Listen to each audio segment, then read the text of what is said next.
সহ্যের একটা সীমা থাকা উচিত। প্রাথমিক শিক্ষা পর্ষদ যা করেছে একজন প্রার্থীর সাথে শুনলে আপনার গায়ে কাটা দেবে।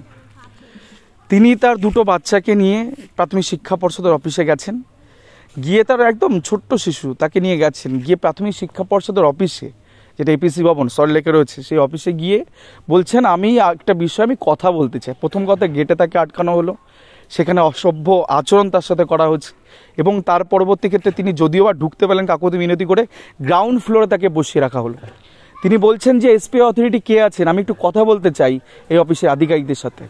কেউ কথাটা পর্যন্ত বলতে দেওয়ার মতন সশরীরে তিনি দেখা করে একটু কথা বলবেন, সেই কথাটা পর্যন্ত বলছেন। এটা অহরহ ঘটনা এর আগে ঘটেছে, কিন্তু এনার সাথে যেটা ঘটেছে, এনাকে নিচের তলায় বসিয়ে রাখা হলো এবং তারপরে গিয়ে আমার কাছে কল রেকর্ডিং আছে, আমি আপনাদের পরবর্তী ভিডিওতে সেটাও শোনাবো।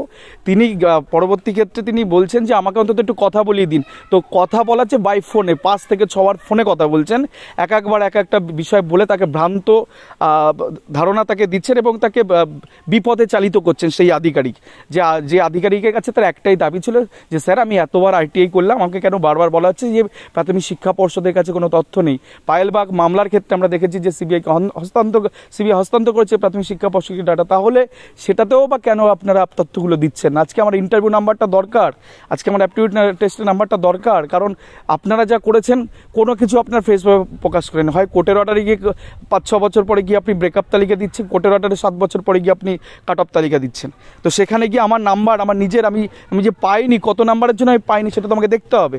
তো আপনি কেন আইটিআই তথ্য আমাকে দিচ্ছেন না, কেন ইন্টারভিউ মার্কস আমাকে বলছেন না? তো সেই জায়গা তিনি একাধিক আইটিআই করেছেন এবং আইটিআই করার পরে রিপ্লাই সে একই কথা দিচ্ছে যে আমাদের কাছে কোনো তথ্য নেই। তো তিনি সশরীরে তার শিশু সন্তানকে নিয়ে চলে গেছে। তো তার সাথে যে অমানবিক মানে ওই সময়টায় যে অত্যাচার করা হয়েছে, মানসিকভাবে তিনি বিপর্যস্ত, তিনি কান্না পর্যন্ত করেছে। সে ভিডিও আমাদের কল রেকর্ডিং আমাদের কাছে, আপনার পরবর্তী কোনো একটা সময় শোনাবো। আজকে একটা সামান্য তথ্যের জন্য যে আমি কত পেয়েছি, এটা তো একজন মানুষের অধিকার, তথ্য জানার অধিকার, আইন মোতাবেক তাকে জানাতেই হবে তথ্য। সেখানে প্রাথমিক শিক্ষা পর্ষদ এই রকম পরিমাণে শয়তানি বজ্জাতিগুলো করছে। তো যাই হোক, সেই রকম ধরনের তথ্য যারা আছে সেখান থেকে আমরা একটা বড় উদ্যোগ আমরা নিতে চলেছি। এই ঘটনার পরে আমাদের একটা দিনও আমরা বসে থাকতে পারি না, আমাদের উচিত না একজন সচেতন নাগরিক হিসাবে এটা এই সুস্বাস্থ্য একটা সমাজ গড়ে তোলার লক্ষ্যে আমরা প্রত্যেকের কাছে আহ্বান করছি, যদি আপনি ডিপ্রাইভ মনে করেন, যদি আপনার নাম্বার জানার প্রয়োজন হয়, যদি এই ধরনের আইটিআই প্রাথমিক শিক্ষা পর্ষদ আপনাকে দিয়ে থাকে, তাহলে এই ভিডিও ডেসক্রিপশন লিঙ্কে যান, সেখানে গিয়ে একটা হোয়াটসঅ্যাপ গ্রুপ আছে, সেখানে যুক্ত হন। আমরা এবার মহামান্য হাইকোর্টের দ্বারস্থ হব এই নম্বর জানার বিষয়, যে কতদিন ওরা নম্বর লুকিয়ে রাখতে পারে আর কতদিন তাকে এই কুক্ষিগত করে রাখতে, সেটা আমরা দেখতে চাই।